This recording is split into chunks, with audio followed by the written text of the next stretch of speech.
Hi guys, it's Amanda, and today we're doing a very different video. I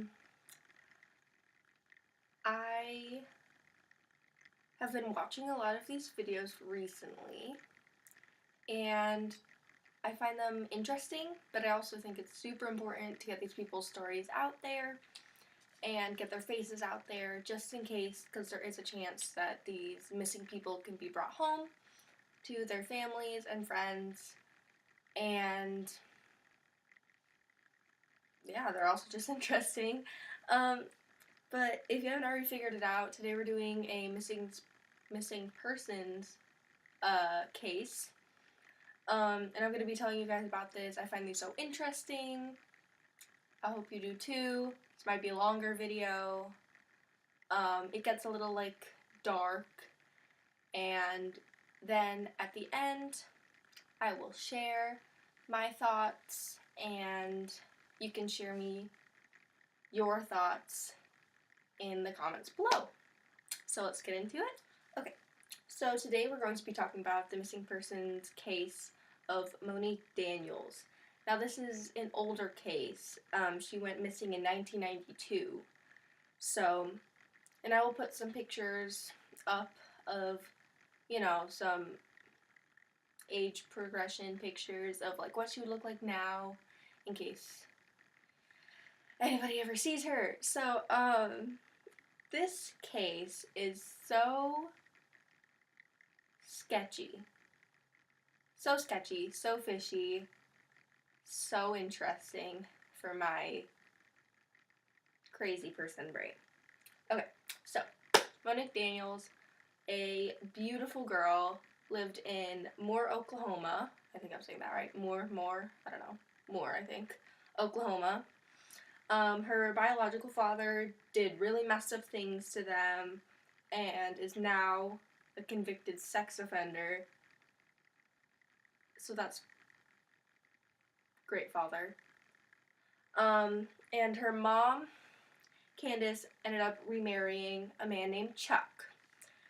And after Candace married Chuck, they ended up having 2 more children, making them a family of 6. And if you see me looking down, I have my notes here, so sorry. I don't have a great memory. They, like I said, lived in Oklahoma, and both parents, actually, Candace and Chuck, were in the military. So they were, strict. They kind of ran their house, really strict. It's spotless, clean. And now, let's talk about Monique. Monique was, as I said, a beautiful girl, and really well liked, and her sister Angelique actually recalls a lot of guys in her class asking, why is your sister, so pretty, so cute, and they always had a crush on Monique. And she had big plans for herself. She wanted to be a doctor.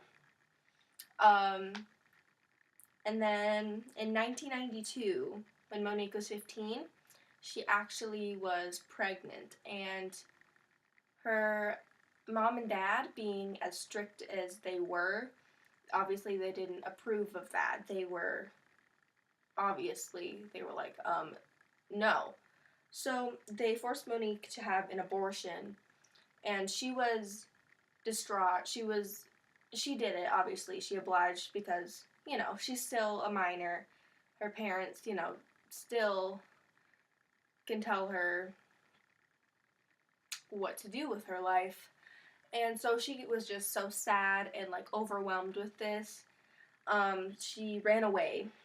Her parents looked everywhere for her. And, her friends, her friends actually knew where she was. She was at another friend's house. But eventually her friends did convince her to go back home. So she eventually did come home. And so fast forward a little bit. Her mom, Candace, her sister, Angelique, and her brother, Brian, got invited to, a church choir trip.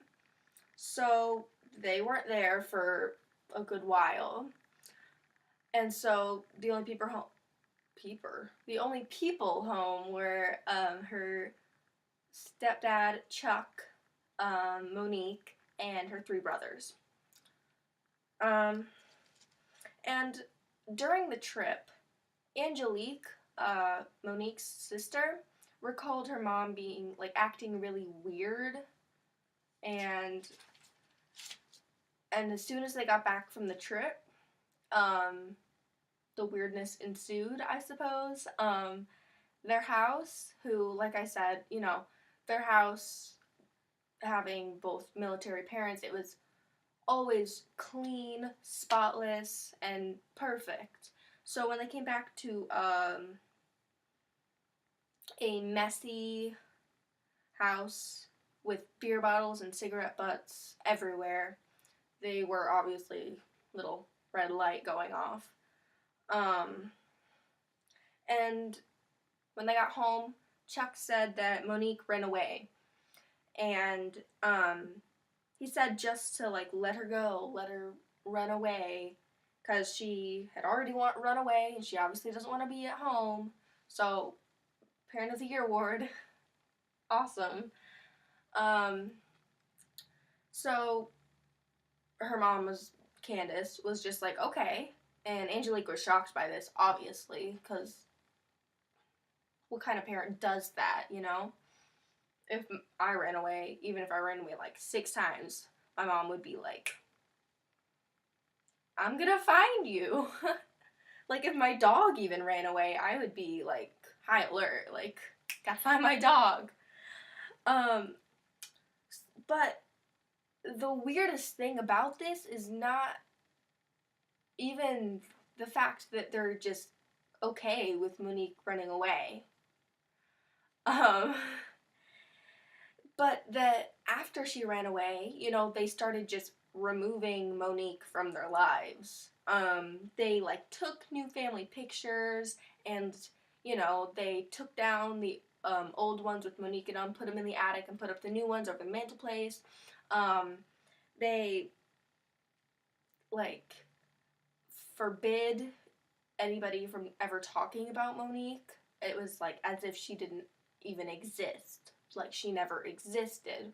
And Angelique, rightfully so, feels really weird about just letting go of her sister. So I don't know, a little sketchy. And Monique's aunt Leslie, so Candace's sister, was like really concerned about this. So, she's sane. And she was like calling like weekly, daily, for like updates and like asking about stuff, and just like actually into the case and like trying to actively get Monique home safely. Tea break. Okay. And so one day Leslie asked Candace about Monique's like police reports, her missing person reports, just so she can have more info and just like get to know more what's going on, because you want to know what's going on if you're not insane.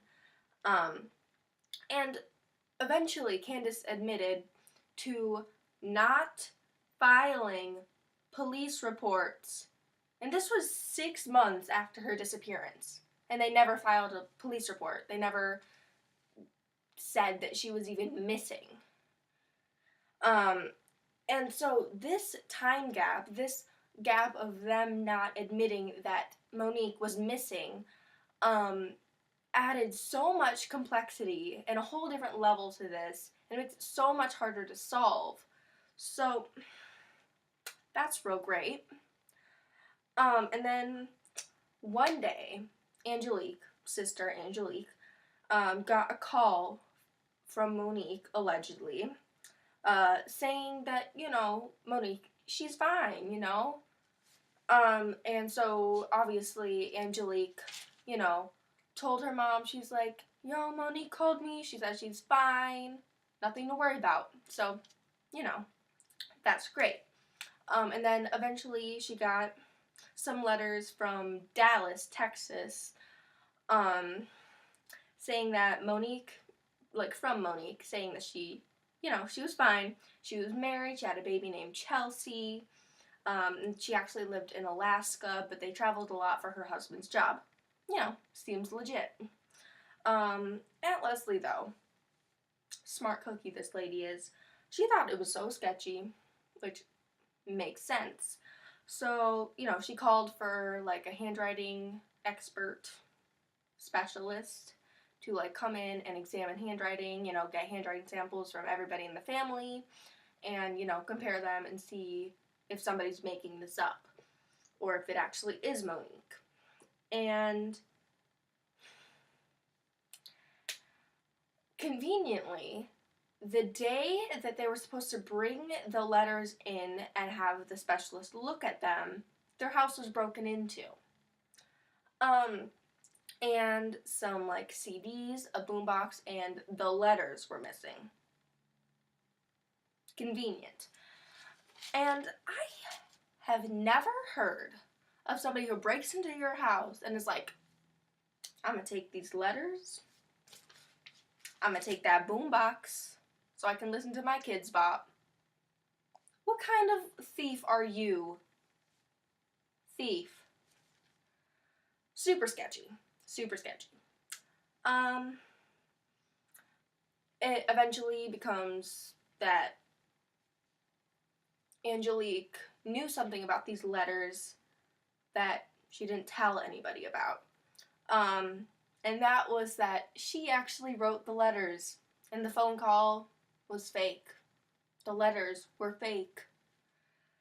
And now, obviously, she expresses it as, like, her biggest regret, like, ever, because it just added so much, like, clouding and hazing to this case that's already so complex, So, but she also did say that Chuck actually convinced her to write these and stage this whole thing just to bring some closure to Candace, to bring her to some peace, which worked until it wasn't real.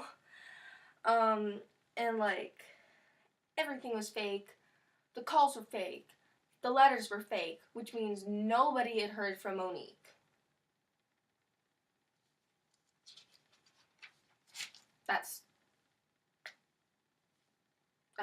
Geez. And then, obviously, Angelique was like, hey, you guys aren't even making an effort in this case. This is your daughter, and you guys aren't doing anything. And so she got so mad at, like, the lack of trying that her family was expressing, or wasn't expressing. So she ended up running away. She moved to Michigan to live and just moved in with her Aunt Leslie. And when she told her Aunt Leslie about, all these letters and everything being fake, she obviously freaked out. She was, like, crying, hysterical, and she was like, we gotta get onto this case because we haven't heard from Monique, and it's been, like, 2 years. And so, actually, when Monique moved to Michigan and went missing, her parents filed a missing persons report almost immediately.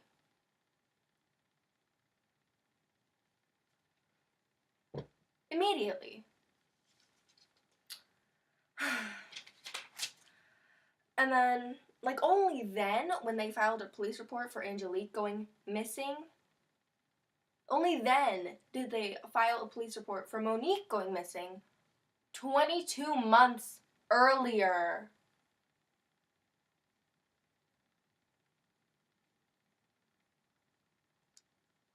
So sketchy. And with, like, this whole sketchiness surrounding it, and Candace and Chuck, Angelique really thought that Candace and Chuck had something to do with this. And as soon as they started getting like press coverage, because Angelique did say that like on the news that she suspected her parents had something to do with it, they moved to Germany for 10 years. They did say it was for military stuff, but it does seem a little bit convenient.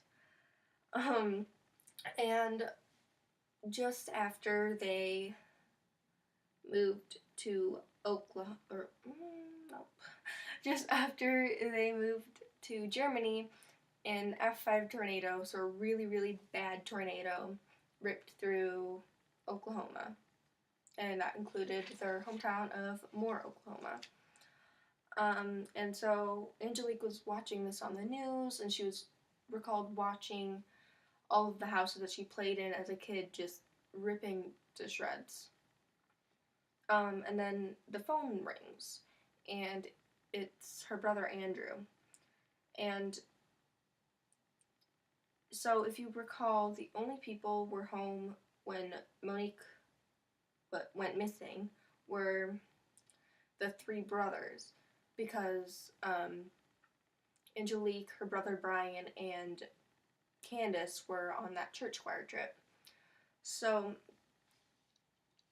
the three boys were the only ones that were home. That included Andrew and his two younger brothers, and Monique. And the boys were really young, which makes it hard because they're like really the only people who are really there that are gonna talk. Because Chuck won't talk.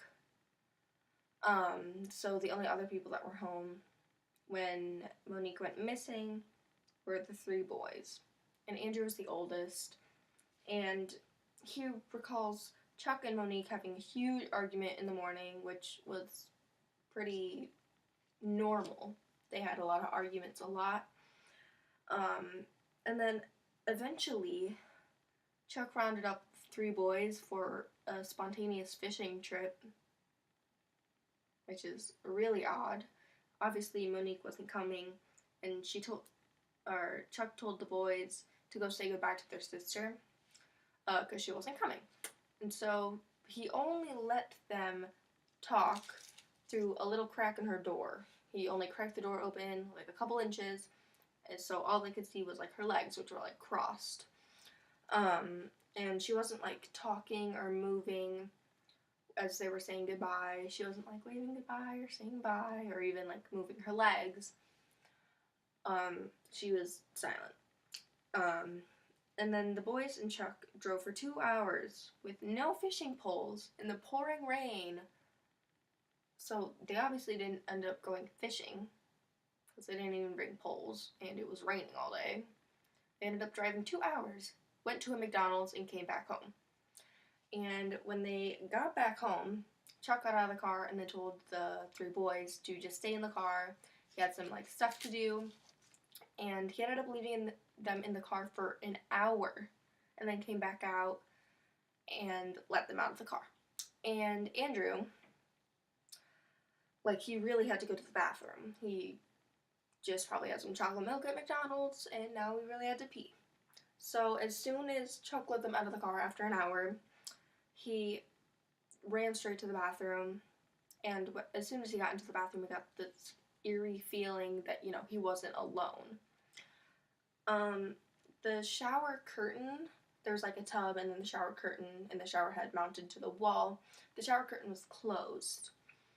And like looking back on it now, Andrew says that he believes Monique was in that bathtub. But before he had a chance to look, Chuck rushed all the boys into his bedroom and locked them in there for 2 days. 2 days. Just them, locked in a bedroom. And then eventually Chuck came back after the 2 days and took one of the brothers with him. But the brother was like really young, and so he doesn't remember much, but he does remember being in the back of his dad's truck and an oil drum being in the back. like the truck bed. And they drove somewhere. They drove for a really long time. That's really it. That's it. Angelique believes that Chuck murdered Monique. And she was dead in that bedroom when he told the boys to say goodbye to her. And she was in that bathtub. And Chuck freaked out because he thought Andrew was going to see her.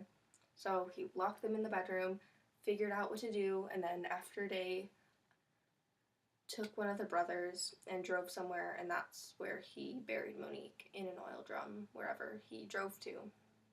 I don't know why he took one of the boys, but he did. And I believe the same thing that Angelique does. I feel like it makes the most sense. And I know you guys are like, well, what else could possibly happen? They did actually find an open box of pregnancy tests in her bathroom. So another thing would be that she perhaps was pregnant and knew that Chuck would make her have an abortion again. So she ran away so she could have her baby. So there is a chance that she is still alive, but it's up to you guys. What do you guys think? Tell me in the comments down below. And if you like these videos, like the video, maybe subscribe, comment down below. Would you like to see more on this channel? Still figuring out like what I should do. I unfortunately can't do any gamings. I'm still trying to get a new gaming laptop because my old one is trash. So yeah, that's it for today, guys. And with that, I will say goodbye.